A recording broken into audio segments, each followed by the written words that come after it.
a doctor's appointment at 3.5 weeks, 3 weeks, 3 days later, wearing my cute little bolero.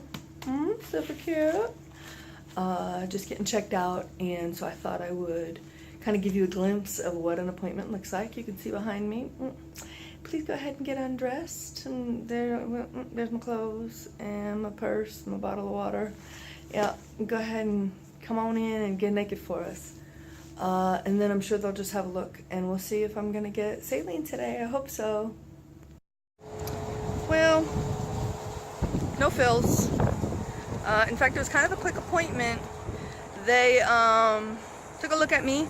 They don't like that spot underneath my right pretend breast. So they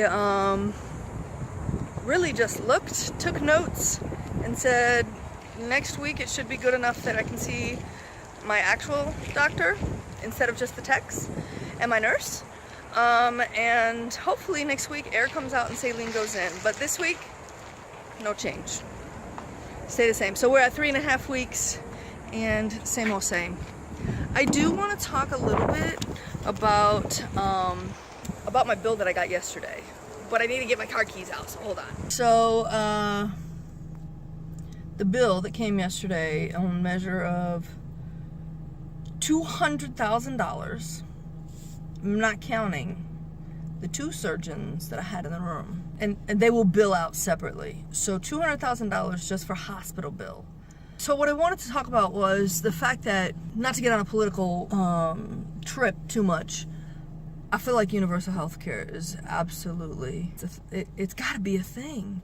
This amount of money having to be spent, it's almost like they intentionally overcharge in hopes of getting a fraction of that so that they can cover their costs.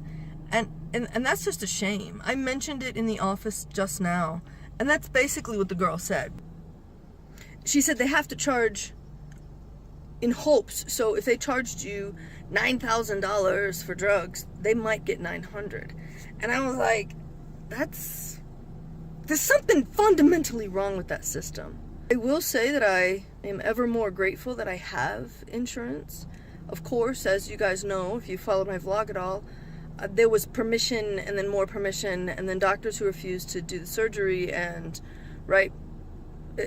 quite a process went into getting approved for the surgery through my insurance. So thankfully I did not come out of pocket for this.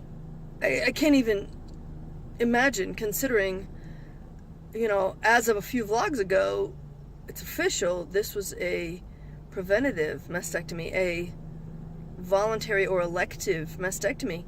I can't even, it's just not okay. It's just not okay.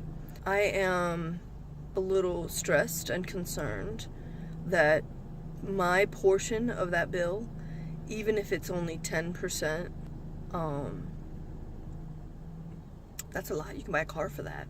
I will probably call insurance later today and find out what that actually means for me, because, you know, there's some stress related to that. How much is this going to cost me? And should we really have to ask ourselves, how much is good health worth? Like, how expensive am I? How expensive is my life, right? What price is my life, right? So if it wasn't cancer now, maybe cancer in 2 years, in 5 years, in 10 years. And as I mentioned before, I plan on living another 40, so even in 10 years I would have gotten a mastectomy had it come back cancerous. I hope that I am worth, it just seems, it's so surreal and kind of a painful reality. You know, am I Heather? Is Heather a $200,000 person? Am I 300,000? At what point do we go, you know what, that's a good time, we should just let's euthanize her, because that bitch is expensive, right? At what point do we go, I'm not going to put my family in this amount of financial distress, so just let me go?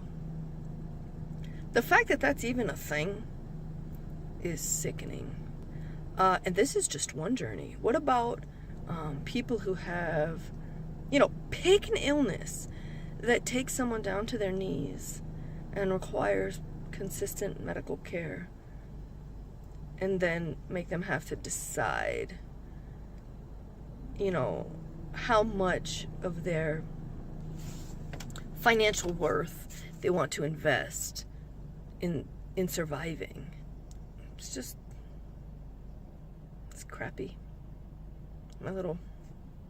My 2 cents to follow up from the bill that I received yesterday. And I'm still reeling from it. And the second order effect is A, appreciation. Oh my God, thank God I have insurance. B, distress about whether or not my insurance is truly going to cover everything. I kind of wish, going back now, that I would have actually made an appointment with insurance and said, okay, we're here and I see that you approved my surgery. And I called them quite frequently to get it done, but I did not call or make an appointment or go see anyone about, I'm glad you approved me, but how much is my share, right? How much do I have to pay? So the second order effect, in addition to appreciation, is some concern over how expensive this will actually be for me. So stay tuned. I will keep you informed. My intention is to call insurance, if not today, then tomorrow. I have quite a few things on my plate today. Oh, I have one other thing to mention. You might recognize the interior of this car. And I'm so excited because starting yesterday, so 3 weeks and 2 days after surgery, I actually drove my car, which is bing, bing, bing, a stick shift. And that just, I've been driving my son's hoopty since surgery because automatic, if I'm honest. I couldn't, so that's the side of the lymph node that hurts. It still sort of hurts, but it's not as swollen as it was. It got aspirated that one time. Again, if you've been following, came back and it's swollen a little bit. When I raise my right arm up, I can actually feel it. So I can get like to here and it starts, let me see if I can, yeah. So it comes up my arm to like actually whatever tendon runs from your armpit to your elbow, it pulls. But it doesn't pull so much that I can't drive stick anymore. So I'm really excited. So let me go run those errands in my car. That's manual transmission. I will keep in touch as I get back to insurance and find out, how devastating is this really? If the news that it might be cancer wasn't bad enough, and then the news that you went ahead and sliced your body up and it wasn't cancer, if that wasn't enough, and one more gut punch. Hey, by the way, this is really going to cost you, fill in the blank. Because, gut punch after gut punch while you're getting emotional about some major life events, it's a big deal. Stay tuned and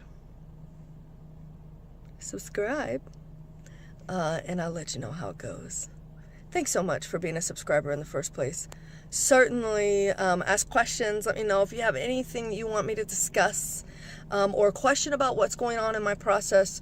Please do Facebook or personal text or in the YouTube comments below. I'm down for all of that, and I will absolutely vlog about it or directly answer you. All right, we'll see you guys next time.